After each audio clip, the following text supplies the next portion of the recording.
ನಮಸ್ಕಾರ, ವಿಶೇಷ ಕಾರ್ಯಕ್ರಮಕ್ಕೆ ಸ್ವಾಗತ. ನಾನು ಸುಧಾ ಗೌಡ. ನೋಡಿ, ನಮ್ಮ ಭಾರತದಲ್ಲಿ ಬಹಳ ದೊಡ್ಡ ಮಟ್ಟದ ಒಂದು ಸಮಸ್ಯೆ, ಅದು ಸಾರ್ವಜನಿಕರ ಸಮಸ್ಯೆ ಅಂತಂದರೆ ಟಾಯ್ಲೆಟ್ ಕ್ಲೀನ್ ಇಲ್ಲ ಅನ್ನುವಂಥದ್ದು. ಬಹಳಷ್ಟು ಜನರ ಮನೆಗಳಲ್ಲಿ ಟಾಯ್ಲೆಟ್ ಕ್ಲೀನ್ ಇರತ್ತೆ, ಆದರೆ ಈ ಸಾರ್ವಜನಿಕ ಟಾಯ್ಲೆಟ್ ಅಂತ ಹೇಳಿ ನಾವೇನು ಕರಿತೀವಿ, ಸಾರ್ವಜನಿಕರು ಯೂಸ್ ಮಾಡಲಿ ಅಂಥೇಳಿ ಸರ್ಕಾರದಿಂದ ಶೌಚಾಲಯಗಳನ್ನು ಕಟ್ಟಿಸಲಾಗಿರುತ್ತೆ. ಸೊ ಅಲ್ಲಿ ನಾವು ಪೇ ಮಾಡಿ ಹೋಗಿ ಯೂಸ್ ಮಾಡಿ ಬರ್ತೀವಿ. ಆದರೆ ನಿಜಕ್ಕೂ ಅಂಥ ಶೌಚಾಲಯಗಳಲ್ಲಿ ಕ್ಲೀನಿಂಗ್ ಅನ್ನೋದು ದೇವರಾಣೆ ಇರಲ್ಲ. ಎಷ್ಟೋ ಸಂದರ್ಭಗಳಲ್ಲಿ ನಾವು ವಾಶ್ರೂಮ್ಗೆ ಹೋಗಬೇಕು ಅಂತೇಳಿ ಹೋಗ್ತೀವಿ, ಬಟ್ ಅಲ್ಲಿ ಕ್ಲೀನ್ ಇಲ್ಲ ಅಂಥೇಳಿ ಹೊರಗಡೆ ಬಂದುಬಿಡ್ತೀವಿ. ಇನ್ನೂ ಎಷ್ಟೋ ಪೆಟ್ರೋಲ್ ಬಂಕ್ಗಳಲ್ಲಿ ಕ್ಲೀನ್ ಆಗಿರುತ್ತೆ, ಅಲ್ಲಿ ಹೋಗಿ ನಾವು ವಾಶ್ರೂಮನ್ನು ಯೂಸ್ ಮಾಡ್ಕೊಂಡು ಬರ್ತೀವಿ. ಇನ್ನೂ ಆಗಲಿಲ್ವಾ, ಯಾವುದೋ ಹೋಟೆಲ್ ಇದೆಯಾ, ನಿಯರು ರೆಸ್ಟೋರೆಂಟ್ ಇದೆಯಾ, ಅಲ್ಲಿ ಹೋಗಿ ವಾಶ್ರೂಮನ್ನು ಯೂಸ್ ಮಾಡಿ ಬರ್ತೀವಿ. ಆದರೆ ಸರ್ಕಾರ ನಮ್ಮ ಸಾರ್ವಜನಿಕರಿಗೆ ಅನುಕೂಲ ಆಗಲಿ ಅನ್ನೋ ಕಾರಣಕ್ಕಾಗಿ ಒಂದಷ್ಟು ಫ್ರೀಯಾಗಿ ಶೌಚಾಲಯಗಳನ್ನು ಕಟ್ಟಿಸಿದೆ. ಸರ್ಕಾರ ಸಾರ್ವಜನಿಕರಿಗೆ ಅನುಕೂಲವಾಗಲಿ ಅಂತ ಹೇಳಿ ಶೌಚಾಲಯಗಳನ್ನು ಕಟ್ಟಿಸಿರುವಾಗ ನಾವೇನು ಮಾಡಬೇಕು, ಅದನ್ನು ನೀಟಾಗಿ ಇಟ್ಕೊಳ್ಬೇಕು. ವಾಶ್ರೂಮ್ ಯೂಸ್ ಮಾಡಿದ ಮೇಲೆ ಅಲ್ಲಿ ನೀರು ಹಾಕಿ ಬರಬೇಕು ಅನ್ನುವಂಥ ಒಂದು ಬೇಸಿಕ್ ಕಾಮನ್ ಸೆನ್ಸ್ ನಮ್ಮ ಜನರಲ್ಲಿ ಇಲ್ಲದಿರುವುದು ಭಾಳ ದೊಡ್ಡ ಮಟ್ಟದ ಒಂದು ಸಮಸ್ಯೆ ಆಗಿಬಿಟ್ಟಿದೆ. ಅದೊಂದು ಬೇಸಿಕ್ ಕಾಮನ್ ಸೆನ್ಸ್. ನೋಡಿ, ಎಷ್ಟೋ ಜನ ಹೋಗ್ತಾರೆ, ಸರಿಯಾಗಿ ನೀರು ಹಾಕಲ್ಲ, ಗಬ್ಬು ಸ್ಮೆಲ್ ಬರ್ತಾ ಇರುತ್ತೆ. ಇನ್ನೊಬ್ರು ಅಲ್ಲಿ ಹೋದಾಗ ಅವ್ರಿಗೆ ಆ ಸಮಸ್ಯೆ ಆಗುತ್ತೆ ಅನ್ನುವಂಥ ಒಂದು ಬೇಸಿಕ್ ಕಾಮನ್ ಸೆನ್ಸ್ ಕೂಡ ನಮ್ಮ ಜನಗಳಿಗೆ ಇಲ್ಲದೆ ಹೋಗ್ಬಿಟ್ಟಿದೆ. ಸೊ ಅದಕ್ಕೆ ಈಗ NHI ಒಂದು ವಿಶೇಷವಾದಂಥ ಒಂದು ಪ್ಲ್ಯಾನ್ ಅನ್ನು ಮಾಡಿದೆ. ಏನಪ್ಪಾ ಅಂತಂದರೆ, ಒಂದು ಖುಷಿ ಪಡಬೇಕಾಗಿರುವಂಥ ವಿಚಾರ, ಜೊತೆಗೆ ಒಂದು ಸ್ವಲ್ಪ ಕುತೂಹಲ ಇರುವಂಥ ವಿಚಾರ ಏನಂದರೆ, ನೋಡಿ, ಭಾರತೀಯ ರಾಷ್ಟ್ರೀಯ ಹೆದ್ದಾರಿ ಪ್ರಾಧಿಕಾರ NHAI ತನ್ನ ವಿಶೇಷ ಅಭಿಯಾನ 5.0ದ ಭಾಗವಾಗಿ ಕ್ಲೀನ್ ಟಾಯ್ಲೆಟ್ ಪಿಕ್ಚರ್ ಚಾಲೆಂಜನ್ನು ಪ್ರಾರಂಭ ಮಾಡಿದೆ. ಅಂದರೆ ಇದು ಒಂದು ಚಾಲೆಂಜ್. ಈ ಚಾಲೆಂಜನ್ನು ನಾವು ಅಂದರೆ ಸಾರ್ವಜನಿಕರು ಅಕ್ಸೆಪ್ಟ್ ಮಾಡಿಕೊಳ್ಬೇಕು. ಈ ಚಾಲೆಂಜ್ನಲ್ಲಿ ನಾವು ಪಾರ್ಟಿಸಿಪೇಟ್ ಮಾಡಿದ್ರೆ ನಮ್ಗೆ ಒಂದು ಒಳ್ಳೆ ಗಿಫ್ಟ್ ಕೂಡ ಇದೆ ಅನ್ನುವಂಥದ್ದು ಈ ಒಂದು ಅಭಿಯಾನದ ಖುಷಿ ಆಗಿರುವಂಥ ವಿಚಾರ. ಹಾಗಿದ್ರೆ ಈ ಅಭಿಯಾನ ಹೇಗಿರುತ್ತೆ ನೋಡಿ. ಈ ಅಭಿಯಾನದ ಅಡಿಯಲ್ಲಿ ಗ್ರಾಹಕರು ಅಂದರೆ ಸಾರ್ವಜನಿಕರು ಯಾವುದೇ ರಾಷ್ಟ್ರೀಯ ಹೆದ್ದಾರಿಯಲ್ಲಿ ಇರುವಂಥ ಟೋಲ್ ಪ್ಲಾಜಾಗಳ ಬಳಿ ಇರುವಂಥ ಕೊಳಕು ಶೌಚಾಲಯಗಳ ಬಗ್ಗೆ NHAI ವೆಬ್ಸೈಟ್ನಲ್ಲಿ ವರದಿಯನ್ನು ಮಾಡಬಹುದು. ಫಾರ್ ಎಕ್ಸಾಂಪಲ್, ನೀವೀಗ ಬೆಂಗಳೂರಿನಿಂದ ಮಂಗಳೂರಿಗೆ ಹೋಗ್ತಾ ಇದ್ದೀರಾ, ಸಾಕಷ್ಟು ಟೋಲ್ ಗೇಟ್ಗಳು ಬರುತ್ತೆ. ಆ ಟೋಲ್ ಗೇಟ್ಗಳಿರುವಂಥ ಜಾಗಗಳಲ್ಲಿ ಶೌಚಾಲಯಗಳಿದ್ದರೆ, ಟೋಲ್ ಪ್ಲಾಜಾಗಳೇ ಬಳಿ ಇರುವಂಥ ಶೌಚಾಲಯಗಳನ್ನು ನೀವು ಯೂಸ್ ಮಾಡ್ತೀರಾ ಅಂದಾಗ, ಅಲ್ಲಿ ಹೋದಾಗ ಅಲ್ಲಿ ಕ್ಲೀನ್ನೆಸ್ ಇಲ್ಲ, ತುಂಬ ಗಲೀಜಾಗಿದೆ ಅಂದಾಗ ಅದರ ಬಗ್ಗೆ ವೆಬ್ಸೈಟ್ನಲ್ಲಿ ನೀವು ವರದಿ ಮಾಡ್ಬೋದು. ಯಾವ ವೆಬ್ಸೈಟ್? NHAI ಆ ಒಂದು ವೆಬ್ಸೈಟ್, ಅಂದರೆ ರಾಷ್ಟ್ರೀಯ ಹೆದ್ದಾರಿ ವೆಬ್ಸೈಟ್ನಲ್ಲಿ ನೀವು ಹೋಗಿ ಇಂತಿಂಥ ಜಾಗದಲ್ಲಿ ಈ ಥರ ಒಂದು ಟೋಲ್ ಗೇಟ್ ಬಳಿ ಶೌಚಾಲಯ ಇದೆ, ಈ ಪ್ಲೇಸ್ನಲ್ಲಿದೆ, ಬಟ್ ಅಲ್ಲಿ ಕ್ಲೀನ್ ಆಗಿಲ್ಲ, ಕ್ಲೀನ್ ಮಾಡಿಸಿ ಅಂಥೇಳಿ ನೀವಲ್ಲಿ ನಿಮ್ಮ ಒಂದು ಅಭಿಪ್ರಾಯವನ್ನು ಅಲ್ಲಿ ನೀವು ಶೇರ್ ಮಾಡಬಹುದು. ಅಷ್ಟು ಮಾಡಿದ್ರೆ ಸಾಕಾ ಅಂಥೇಳಿ ಪ್ರಶ್ನೆ ಬರುತ್ತೆ. ಇನ್ನೂ ಮುಂದಕ್ಕೆ ಹೋಗಿ NHAI ಆ ದೂರಿನ ತನಿಖೆಯನ್ನು ನಡೆಸುತ್ತೆ. ನೀವೊಂದು ಕಂಪ್ಲೇಂಟ್ ಹಾಕ್ತೀರಾ ಅಂತ ಇಟ್ಕೊಳ್ಳಿ, ಅದು ಒಂದು ಕಾಮೆಂಟ್ ಆಗಿರ್ಬೋದು, ರಿವ್ಯೂ ಆಗಿರ್ಬೋದು, ಯಾವ ಥರ ನೀವು ನಿಮ್ಮ ಒಂದು ದೂರನ್ನು ಅಲ್ಲಿ ಮೆನ್ಷನ್ ಮಾಡ್ತಿರೋ ಅದನ್ನು ಎನ್ಕ್ವೈರಿ ಮಾಡುತ್ತೆ NHAI. ಅದಕ್ಕೆ ಅಂತೇಳಿ ಒಂದಷ್ಟು ಜನ ಸಿಬ್ಬಂದಿಗಳನ್ನು ಕೂಡ ಇಟ್ಟಿರ್ತಾರೆ. ವೆಬ್ಸೈಟ್ನಲ್ಲಿ ಬರೋ ಎಲ್ಲ ರೀತಿ ಸಮಸ್ಯೆಗಳನ್ನು ಅವರು ಸಾರ್ಟ್ ಔಟ್ ಮಾಡೋದಕ್ಕೆ ಅಂಥೇಳಿ. ಅದು ಮಾನ್ಯ ಅಂಥೇಳಿ ಕಂಡು ಬಂದರೆ, ಅಂದರೆ ಹೋಗಿ ನೀವು ಅಲ್ಲಿ ಏನು ಮಾಡಬೇಕು, ಕೇವಲ ಕಂಪ್ಲೇಂಟ್ ಮಾಡೋದಷ್ಟೇ ಅಲ್ಲ, ಫೋಟೋ ತೆಗೆದು ಹಾಕಬೇಕು. ಅದು ಇಲ್ಲಿ ಮೇನ್ ಇಂಪಾರ್ಟೆಂಟ್. ನೀವು ಜಸ್ಟ್ ಟೆಕ್ಸ್ಟಲ್ಲಿ ನೀವು ಕಂಪ್ಲೇಂಟ್ ಬರೆದು ಬಿಟ್ರೆ ಅದನ್ನು ಯಾರೂ ಕೂಡ ಅಷ್ಟು ಈಸಿಯಾಗಿ ತಗೊಳ್ಳಲ್ಲ, ಆ್ಯಂಡ್ ಅದನ್ನು ಅಷ್ಟು ಸೀರಿಯಸ್ಸಾಗಿ ತಗೊಳ್ಳೋದು ಇಲ್ಲ, ಪ್ರೂಫ್ ಕೇಳ್ತಾರಲ್ವಾ.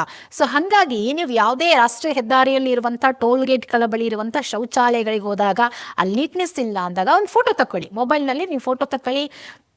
ಆ ಫೋಟೋದೊಂದಿಗೆ ಅಲ್ಲಿ ಏನು ಸಮಸ್ಯೆ ಇದೆ, ಯಾವ ಥರ ಗಲೀಜಾಗಿದೆ ಅನ್ನೋದನ್ನು ಒಂದು ಕಂಪ್ಲೇಂಟ್ನಲ್ಲಿ ವೆಬ್ಸೈಟ್ನಲ್ಲಿ ಹಾಕಿದ ಮೇಲೆ ನಿಮ್ಮ ಒಂದು ದೂರ ಏನಿದೆ ಅದನ್ನು ಪರಿಶೀಲನೆ ಮಾಡೋಕ್ಕೆ ಅಂತೇಳಿ ವೆಬ್ಸೈಟ್ನಲ್ಲಿ ಒಂದಷ್ಟು ಜನ ಸಿಬ್ಬಂದಿಗಳಿರ್ತಾರೆ.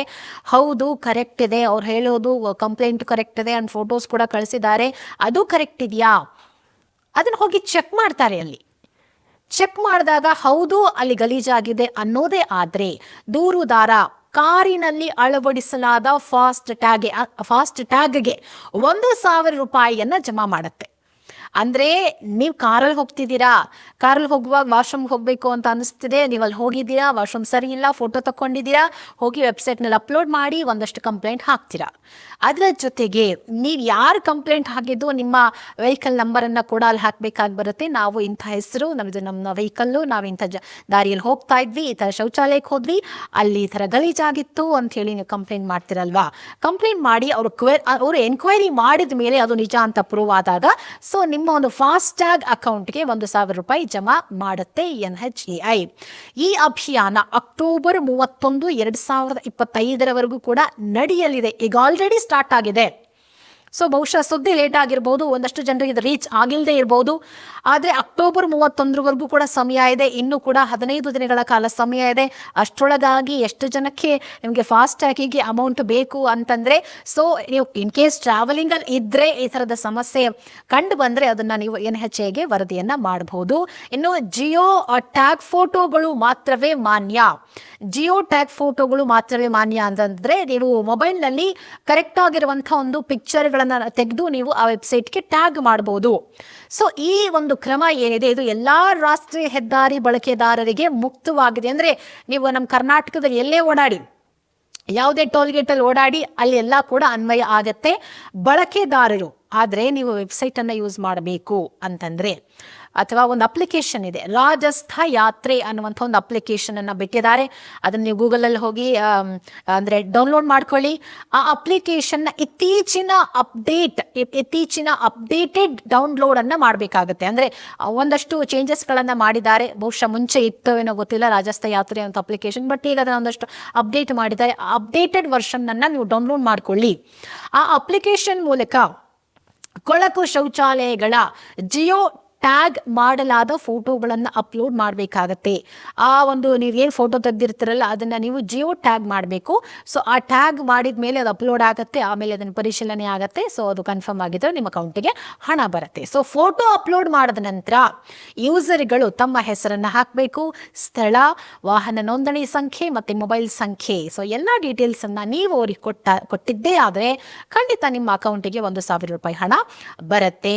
ದೂರುದಾರರು ಫಾಸ್ಟ್ಯಾಗ್ ರಿಚಾರ್ಜ್ ರೂಪದಲ್ಲಿ 1,000 ರೂಪಾಯಿ ಬಹುಮಾನವನ್ನ ಅಂದರೆ ಗಿಫ್ಟನ್ನು ನೀವು ಪಡ್ಕೊಳ್ಬಹುದು. ಈ ಬಹುಮಾನವನ್ನ ನೋಂದಾಯಿತ ಫಾಸ್ಟ್ಯಾಗ್ಗೆ ಜಮಾ ಮಾಡಲಾಗುತ್ತೆ.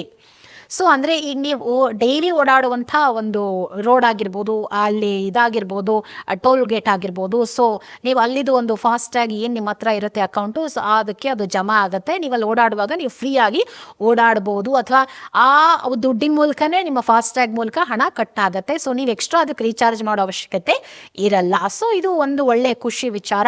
ಈ ಬಹುಮಾನವನ್ನು ವರ್ಗಾಯಿಸಲಾಗೋದಿಲ್ಲ ಅಥವಾ ನಗದು ರೂಪದಲ್ಲಿ ರಿಡೀಮ್ ಮಾಡಲಾಗಲ್ಲ. ಅಂದರೆ ಇದನ್ನು ನಗದು ರೂಪದಲ್ಲಿ ಕೊಡಲ್ಲ, ಇನ್ನೊಬ್ಬರಿಗೆ ಟ್ರಾನ್ಸ್ಫರ್ ಮಾಡೋ ಅವಶ್ಯಕತೆ ಆ ಥರದ್ದೆಲ್ಲ ಇಲ್ಲ. ನಿಮ್ಮ ಒಂದು ಫಾಸ್ಟ್ಯಾಗ್ ಏನಿದೆ, ಅಕೌಂಟ್ ಏನಿದೆ ಅದಕ್ಕೆ ಜಮಾ ಮಾಡ್ತಾರೆ ಅಷ್ಟೇ. ಸೊ ಈ ಅಭಿಯಾನ NHAI ವ್ಯಾಪ್ತಿಯಲ್ಲಿರುವಂತಹ ಟೋಲ್ ಪ್ಲಾಜಾಗಳಲ್ಲಿ ನಿರ್ಮಿಸಲಾದ ಮತ್ತು ನಿರ್ವಹಿಸಲ್ಪಡುವ ಶೌಚಾಲಯಗಳಿಗೆ ಮಾತ್ರ ಅನ್ವಯಿಸುತ್ತೆ. ಇನ್ನು ಪೆಟ್ರೋಲ್ ಪಂಪ್ಗಳು, ಡಾಬಾಗಳು ಅಥವಾ ಇತರೆ NHAI ಸೇವೆಗಳನ್ನು ಇದಕ್ಕೆ ಒಳಪಡಿಸಲಾಗಿಲ್ಲ. ಅಂದರೆ ಅದ್ಯಾವುದು ಇದರ ವ್ಯಾಪ್ತಿಯಲ್ಲಿ ಬರಲ್ಲ.